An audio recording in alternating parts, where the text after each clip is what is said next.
Olivia Rodrigo, and today I'm here to share some of my firsts.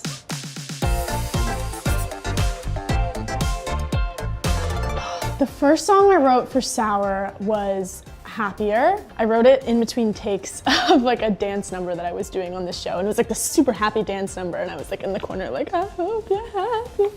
But yeah, I wrote that when I was like 16. Gosh, I was so young when I first started auditioning. I think it was for like Parenthood or something like that. I don't even remember. I was probably like 6 years old. My first thing that I booked was an Old Navy commercial, and I thought I was so cool for booking the Old Navy commercial. I felt so proud of myself. I probably would have gone on like 300 auditions or something crazy, and like went on 150 auditions before I ever like got anything. I don't know, it's a crazy industry. My first red carpet, I was probably like 12 or 13 years old, and it was for this like PS Arts or something like that. I was so nervous. I didn't know how to pose. I like didn't know what to wear. Like did my own hair and makeup, and I was like 12 years old and it looked terrible.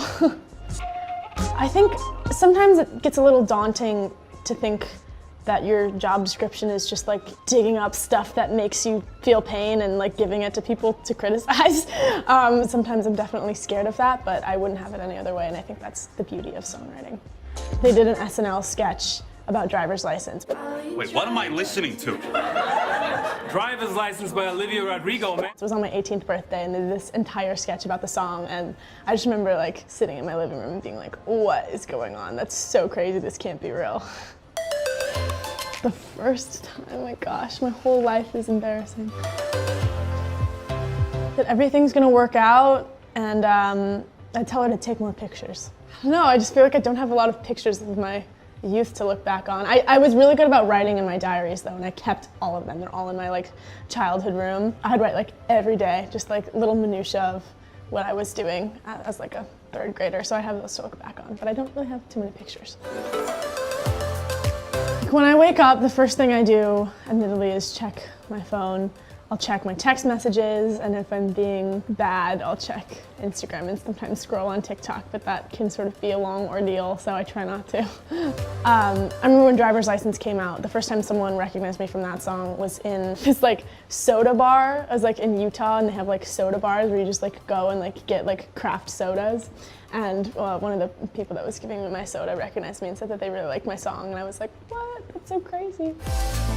I saw Weezer at the Del Mar Fairgrounds. I was probably like 7 or 8, and I got like a pink Weezer t-shirt, and I still have it to this day. I wear it to bed all the time.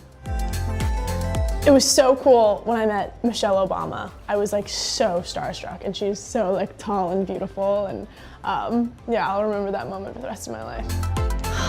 This is a tricky one because I don't think there was ever a moment where I was like, this is what I want to do. It's just always been something that has been inside of me, and I've kind of never wavered or faltered on that. One of the singing competitions I won, and I had like this big check, and it was probably like $150 or something, and I was like, I am a millionaire, this is incredible. And I don't know, I've just always loved like performing for people, and that was a cool moment for me in my like 9-year-old life, I suppose.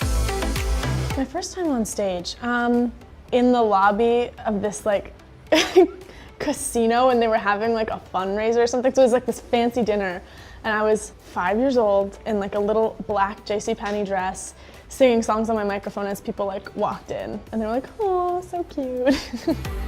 Actually, like a couple days ago, I performed my first set at the iHeartRadio Music Festival, and that was incredible, and it was just so cool to see people like singing along to these songs that I had written in my living room. There's really no experience more surreal than that. I love taking baths. There's nothing quite like a hot Epsom salt bath, so I'd say Epsom salt. I don't know, this is like kind of like a non-answer, but I really like have been trying to reframe the way that I think about